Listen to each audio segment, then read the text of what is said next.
I was used to the occasional weird experience, but usually they were over quickly. This 24/7 hallucination was more than I could handle.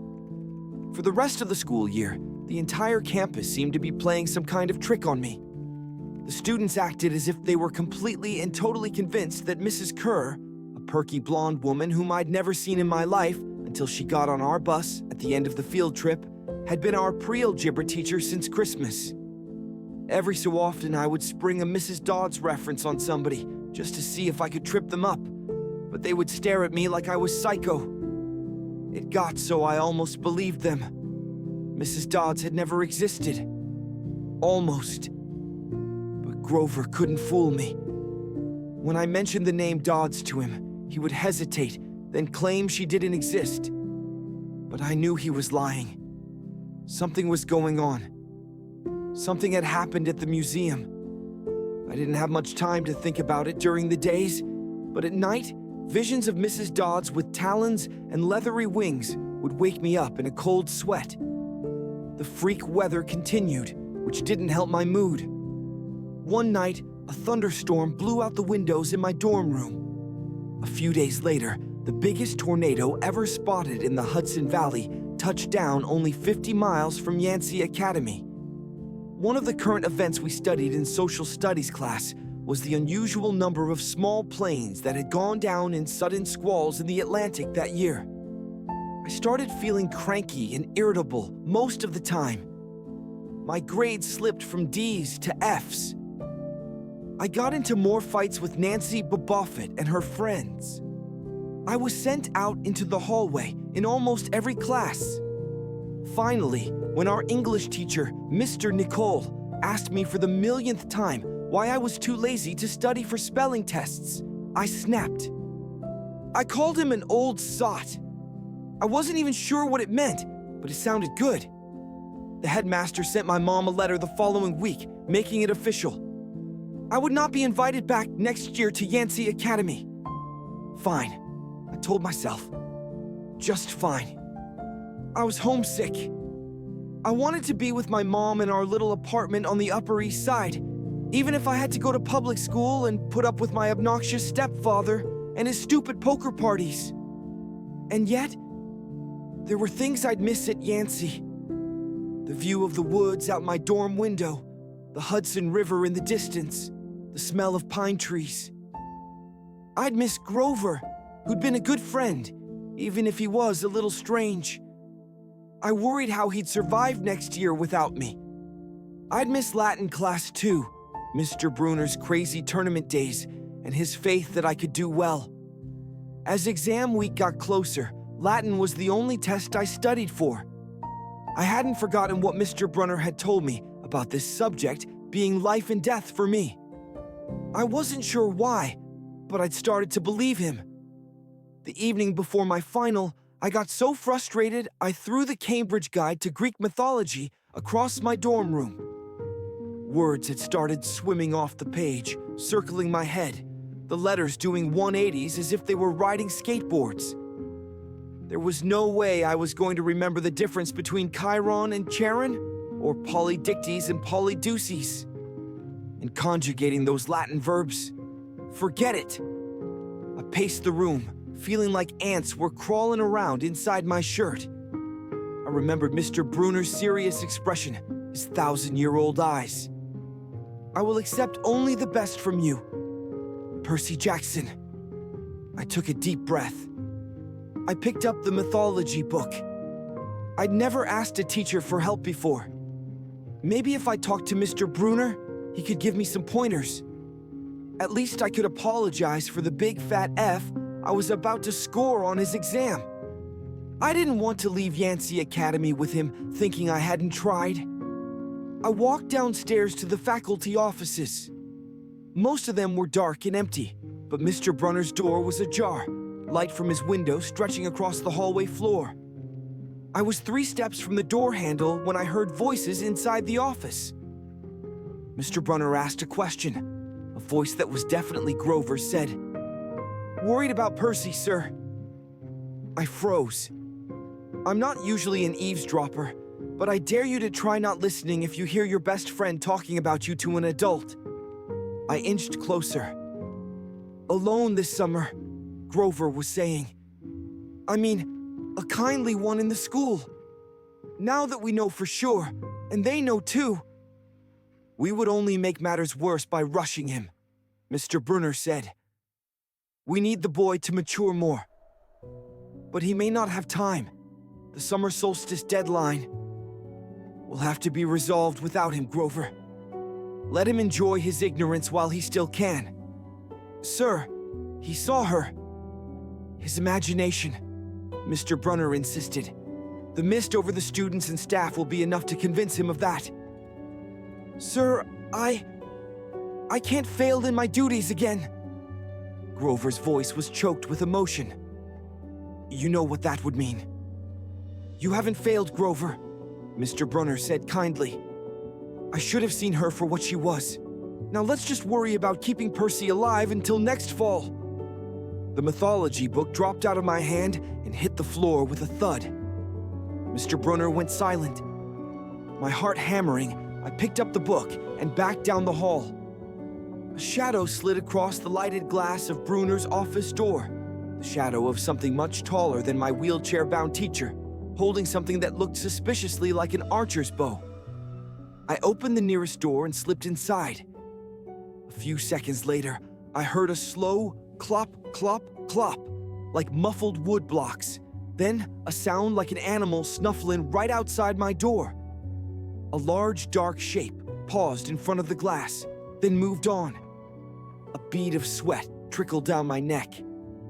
Somewhere in the hallway, Mr. Brunner spoke. Nothing, he murmured. My nerves haven't been right since the winter solstice. Mine neither, Grover said. But I could have sworn. Go back to the dorm, Mr. Brunner told him. You've got a long day of exams tomorrow. Don't remind me. The lights went out in Mr. Brunner's office. I waited in the dark for what seemed like forever. Finally, I slipped out into the hallway and made my way back up to the dorm. Grover was lying on his bed, studying his Latin exam notes like he'd been there all night. Hey, he said, bleary-eyed. You going to be ready for this test? I didn't answer. You look awful. He frowned. Is everything okay? Just tired. I turned so he couldn't read my expression and started getting ready for bed. I didn't understand what I'd heard downstairs. I wanted to believe I'd imagined the whole thing. But one thing was clear. Grover and Mr. Brunner were talking about me behind my back. They thought I was in some kind of danger. The next afternoon, as I was leaving the 3-hour Latin exam, my eyes swimming with all the Greek and Roman names I'd misspelled, Mr. Brunner called me back inside. For a moment, I was worried he'd found out about my eavesdropping the night before, but that didn't seem to be the problem. Percy, he said, don't be discouraged about leaving Yancy. It's for the best. His tone was kind, but the words still embarrassed me. Even though he was speaking quietly, the other kids finishing the test could hear. Nancy Boboffet smirked at me and made sarcastic little kissing motions with her lips. I mumbled, "Okay, sir." Mr. Brunner wheeled his chair back and forth, like he wasn't sure what to say. This isn't the right place for you. It was only a matter of time. My eyes stung. Here was my favorite teacher, in front of the class, telling me I couldn't handle it. After saying he believed in me all year, now he was telling me I was destined to get kicked out. Right, I said, trembling. No, Mr. Brunner said. Oh, confound it all. What I'm trying to say? You're not normal, Percy. That's nothing to be... Thanks, I blurted. Thanks a lot, sir, for reminding me. Percy. But I was already gone. On the last day of the term, I shoved my clothes into my suitcase. The other guys were joking around, talking about their vacation plans. One of them was going on a hiking trip to Switzerland. Another was cruising the Caribbean for a month. They were juvenile delinquents, like me, They were rich juvenile delinquents.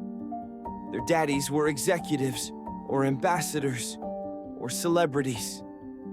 I was a nobody from a family of nobodies. They asked me what I'd be doing this summer, and I told them I was going back to the city. What I didn't tell them was that I'd have to get a summer job walking dogs or selling magazine subscriptions, and spend my free time worrying about where I'd go to school in the fall. "Oh," one of the guys said. "That's cool." They went back to their conversation as if I'd never existed. The only person I dreaded saying goodbye to was Grover, but as it turned out, I didn't have to. He'd booked a ticket to Manhattan on the same Greyhound as I had, so there we were, together again, heading into the city. During the whole bus ride, Grover kept glancing nervously down the aisle, watching the other passengers. It occurred to me that he'd always acted nervous and fidgety when we left Yancy, as if he expected something bad to happen. Before, I'd always assumed he was worried about getting teased, but there was nobody to tease him on the Greyhound. Finally, I couldn't stand it anymore. I said, "Looking for kindly ones?" Grover nearly jumped out of his seat. What do you mean?" I confessed about eavesdropping on him and Mr. Brunner the night before the exam. Grover's eye twitched. "How much did you hear?" "Oh, not much. What's the summer solstice deadline?" He winced. "Look, Percy, I was just worried for you, see? I mean, hallucinating about demon math teachers. Grover.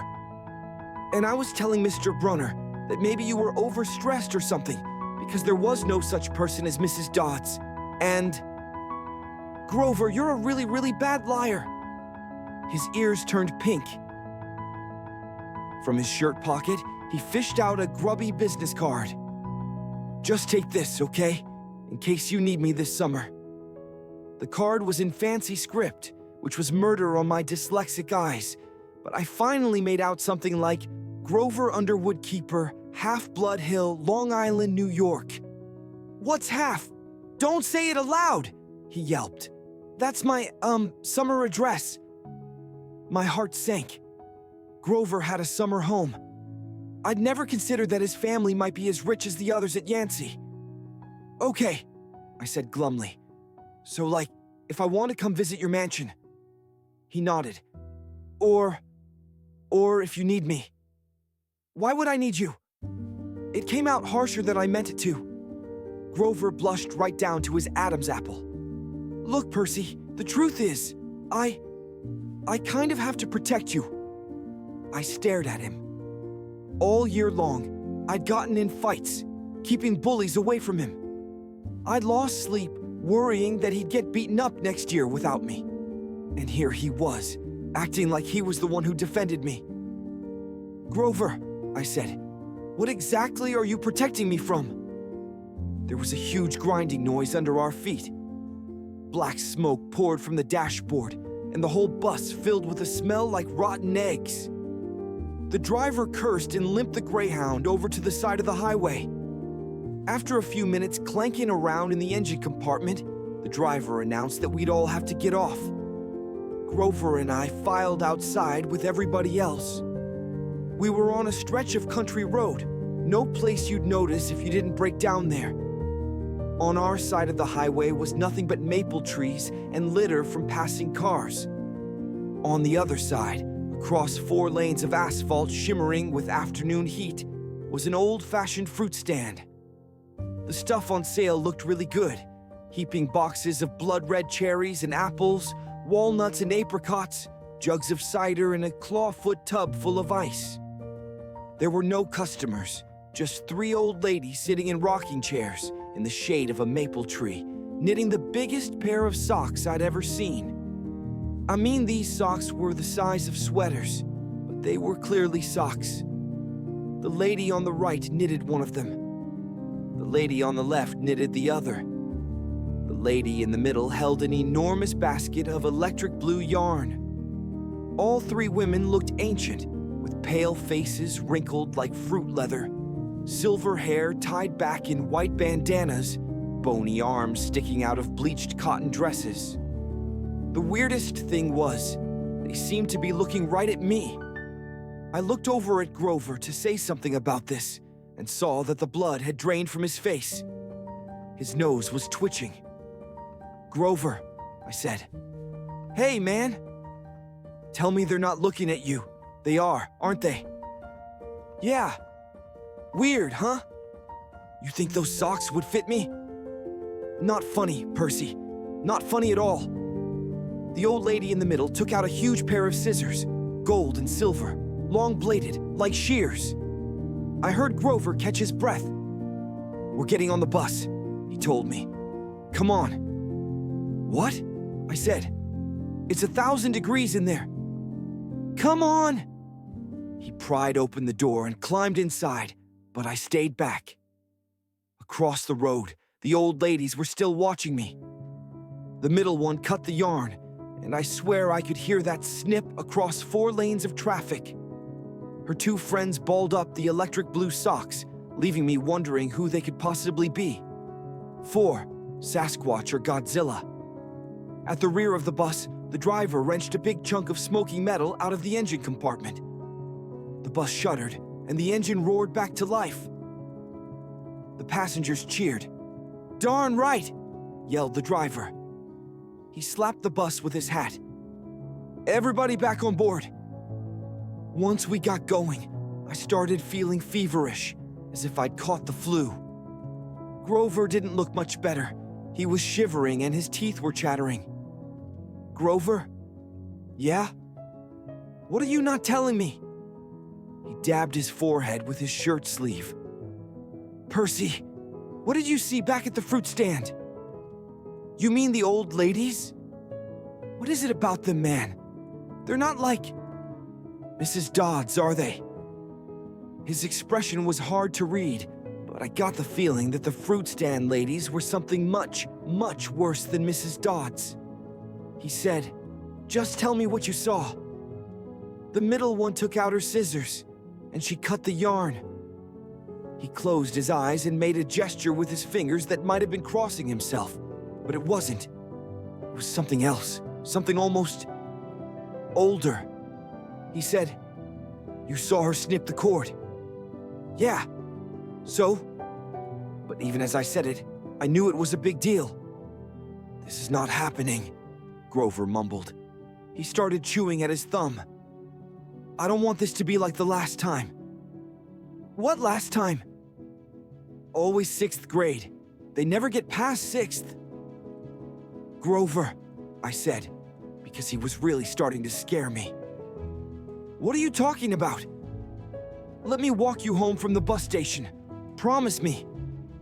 This seemed like a strange request to me, but I promised he could. "Is this like a superstition or something?" I asked. "Grover, that snipping of the yarn. Does that mean somebody is going to die?" He looked at me mournfully, like he was already picking the kind of flowers I'd like best on my coffin.